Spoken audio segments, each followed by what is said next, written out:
എനിക്ക് എൻ്റെ വീഡിയോസിൽ വരുന്ന അധിക ക്വസ്റ്റ്യൻസിൽ പെട്ട ഒരു ക്വസ്റ്റ്യനാണ് നിങ്ങളെ പാത്രങ്ങൾ നിങ്ങൾ എങ്ങനെ കെയർ ചെയ്യുന്നുള്ളത്. അപ്പോൾ ഞാൻ ആദ്യമേ പറയട്ടെ, ഞാനൊരു വീഡിയോ എടുക്കുന്ന ആളതിനെ കൊണ്ട് എൻ്റെ പാത്രങ്ങൾ നല്ലപോലെ കൊണ്ടെടുക്കുക എന്നുള്ളത് എനിക്ക് അത്യാവശ്യമുള്ള ഒരു കാര്യമാണ്. പക്ഷെ എൻ്റെ പാത്രത്തിൻ്റെ അടിയിലും കറയൊക്കെ പിടിക്കലുണ്ട്. കറ പിടിക്കാത്ത അങ്ങനത്തെ മാജിക് ആയിട്ടുള്ള പാത്രങ്ങളൊന്നുമില്ല. പക്ഷെ നമ്മൾ ഒന്ന് കെയർ ചെയ്യുന്നതിനെ ഡിപ്പെൻഡ് ചെയ്തിട്ടാണ് ബാക്കി കാര്യങ്ങൾ ഇരിക്കുന്നത്. അപ്പോൾ ഫസ്റ്റ് നിങ്ങൾ ശ്രദ്ധിക്കേണ്ടത് ഫ്ലെയിമിൻ്റെ കാര്യത്തിലാണ്. എപ്പോഴും മീഡിയം ഫ്ലെയിമിൽ ഇട്ടിട്ട് വേണം പാത്രം കുക്ക് ചെയ്യാൻ. പിന്നെ ഈ പാത്രത്തിൻ്റെ അടിയിൽ നിങ്ങൾക്ക് ഒരു ലെയിൻസ് കാണാം. അതായത് ഈ റൗണ്ട് കണ്ടില്ലേ, ഈ റൗണ്ടിൻ്റെ പുറത്തേക്ക് ഫ്ലെയിം പോകാൻ പാടില്ല. അങ്ങനെ ആവുമ്പം അടി പിടിക്കും. അത് ഹൈ ഫ്ലെയിമിൽ ഇടുമ്പോഴാണ് ആ സംഭവം വരാം.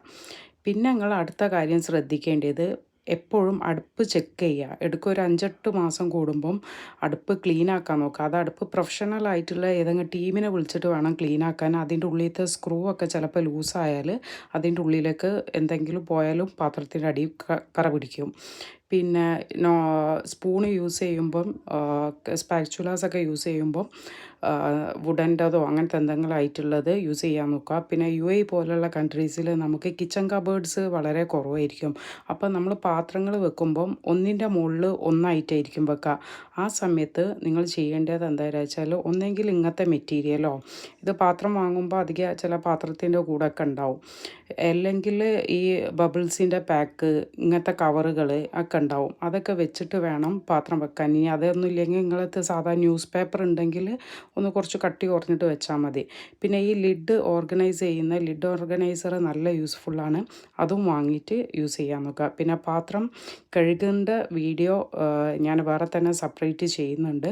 പിന്നെ വേറൊരു കാര്യമുള്ളത്, നമ്മളിപ്പോൾ കുക്ക് ചെയ്യുന്ന സമയത്ത് നമുക്ക് ഈ ഹൈറ്റ് ഡിഫറൻസിനെ കൊണ്ട് ചിലപ്പം പാത്രത്തിൻ്റെ ഉള്ളിലുള്ള കാര്യം കാണൂല. അപ്പം നമ്മൾ കുക്ക് ചെയ്യുന്ന സമയത്ത് നമ്മളടുത്തേക്ക് പിടിച്ച് ഇങ്ങനെ നീക്കും. അങ്ങനെ ചെയ്യരുത്. ഇങ്ങനെ പൊക്കിയിട്ട് വേണം നമ്മൾ അടുത്തേക്ക് ആക്കാൻ.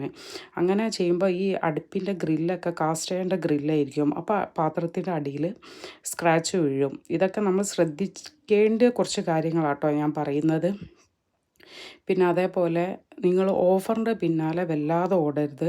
നമ്മൾ ഹെൽത്തിൽ ഇൻവെസ്റ്റ് ചെയ്യുന്ന ഏക ഏരിയ ആണ് പാത്രങ്ങൾ എന്ന് പറയുന്നത്. അപ്പം മാക്സിമം നല്ല പാത്രങ്ങൾ വാങ്ങാൻ നോക്കുക. അതായത് വല്ലാതെ ഓഫറുള്ള പാത്രങ്ങൾ വാങ്ങരുത് എന്നാണ് ഞാൻ പറയുന്നത്. ഒരു മിനിമം ഓഫറൊക്കെ ആണെന്നുണ്ടെങ്കിൽ ഓക്കെ. ഹൈ ലെവലിൽ ഓഫർ കൊടുക്കുകയാണെന്നുണ്ടെങ്കിൽ ഒരിക്കലും നിങ്ങൾക്ക് ആ പ്രീമിയം ക്വാളിറ്റി ആ ഓഫറിലുള്ള പാത്രത്തിന് നിങ്ങൾക്ക് കിട്ടൂല. ഞാൻ പറയുന്നത് മനസ്സിലായി എന്ന് വിചാരിക്കുന്നത്.